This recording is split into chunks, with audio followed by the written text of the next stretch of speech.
Comment éviter les crises lorsqu'on habille ses enfants? C'est le sujet du jour. Salut la compagnie, c'est Clémence de l'Odyssée à petits pas. Bienvenue dans cette vidéo, bienvenue à la campagne. Alors le sujet de cette vidéo peut paraître peut-être un peu léger, mais en fait il est très important parce que si vous êtes parent, vous savez que ça crée quand même un certain nombre de tensions dans la famille. Mets tes bottes, non je vais mettre mes sandales, mets ton kawaii, non il fait chaud, etc. etc. Alors je vais vous proposer aujourd'hui mes 4 techniques pour éviter cette prise de tête détestable, il faut bien le dire, dès le lever du jour et pour amener votre petit monde à bon port dans les meilleures conditions possibles. Je sais, c'est ambitieux, hein. Alors la première chose, je vous conseillerais de proposer les vêtements sans imposer une tenue en particulier. Parce que j'imagine que vous avez déjà remarqué comme moi que les enfants ont leur propre libre arbitre. Qu'est-ce que c'est que ce délire? Vous, en tant que parent, vous savez très bien quelle est la tenue adaptée à la journée qu'il va vivre, au temps qu'il fait, etc. etc. Mais figurez-vous que quand vous lui proposez, eh ben, il a décidé que non, parce qu'il avait envie de mettre une autre tenue, un autre pantalon, un autre slip.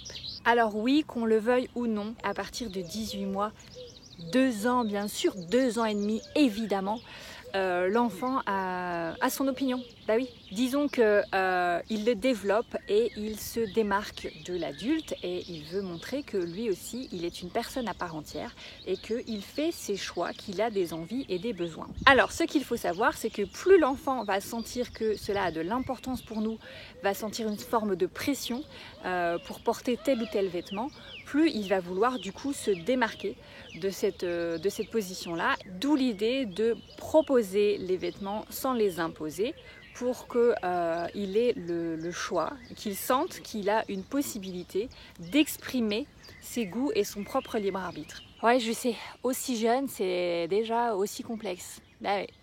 Ouais.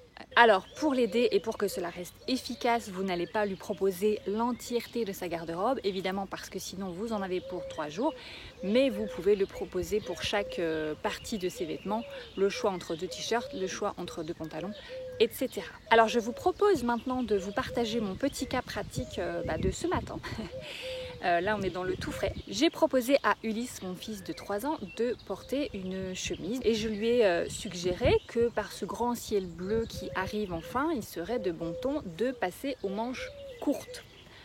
Bon, j'ai bien vu qu'il n'était pas emballé du tout par le concept de la manche courte. C'est-à-dire que comme ça fait 6 mois qu'on n'a pas vu un rayon de soleil pendant plus de 47 minutes, forcément il ne voit même pas en fait de quoi il retourne. Qu'est-ce que c'est que ce vêtement qui n'a même pas de manches jusqu'au bout du poignet, et donc j'ai bien vu à sa moue que ça n'allait pas être une partie de plaisir cet habillage. Donc je lui ai demandé gentiment s'il voulait bien au moins essayer que je vois si cette chemise était à la bonne taille, ce qui était vrai, hein, bien sûr, je raconte pas n'importe quoi, donc vraiment comme c'est quelque chose que je mets dans sa garde-robe qui est tout nouveau, je voulais être sûre que ça lui aille, donc je lui dis s'il te plaît, est-ce que tu veux bien l'essayer au moins que je vois si c'est à ta taille. Et bien sûr, mon idée derrière, c'était de me dire qu'une fois qu'il serait dedans, peut-être qu'il se trouverait canon et peut-être qu'il aimerait la porter pour la journée. Donc il s'est exécuté, il a accepté de l'enfiler, j'ai réussi à lui boutonner, même s'il faisait clairement la tête. Et il est allé divaguer à ses occupations, il est descendu, je ne sais plus pour quelle raison, je me suis dit, bingo, je l'ai eu, il va garder cette chemise sur le dos. Et quand je redescends quelques minutes plus tard, la première chose qu'il me dit, c'est « Maman, j'aime pas. On aurait vraiment dit que je l'avais obligé à porter un truc immonde. Enfin bon.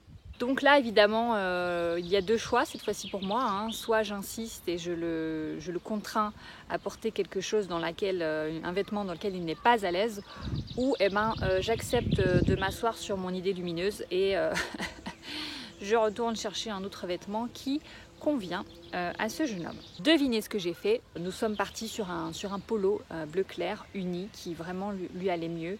Et je suis contente parce qu'il a été reconnaissant en me disant « J'aime bien, ah oui j'aime bien ça ». Voilà. Donc, proposer sans imposer. Alors là, vous allez me dire, oui, mais t'es gentille Clémence, si c'est un matin où je dois l'amener à la crèche, que je suis déjà à la bourre, etc., moi, j'ai pas le temps de remonter, de redescendre, de négocier, d'expliquer pendant 3 minutes le concept de la météo, etc., etc. Je comprends totalement. Hein. Eh bien, cela m'amène à ma deuxième technique qui est ni plus ni moins que d'anticiper. L'anticipation, c'est la vie. Donc voilà ce que nous on fait à la maison. Alors sauf ce matin, vous allez me dire, c'est que la veille au soir, on prépare toujours les vêtements pour le lendemain. Et ce sont les enfants qui choisissent ce qu'ils veulent mettre. Non, je rectifie. Ce sont les enfants qui me font des propositions, ou alors je leur fais des propositions, et nous décidons d'un commun accord respectif, mutuel. Et le lendemain matin, je n'ai jamais eu aucune difficulté. Alors je ne dis pas que ça ne peut pas arriver, qu'un enfant change d'avis entre le moment où il se couche le soir et le lendemain matin. Mais pour ma part, avec 3 enfants, donc de 3 à 8 ans, soit dit au passage, je n'ai jamais eu de matin où je dois rechanger ce qui avait été prévu parce qu'ils auraient changé d'avis pendant la nuit.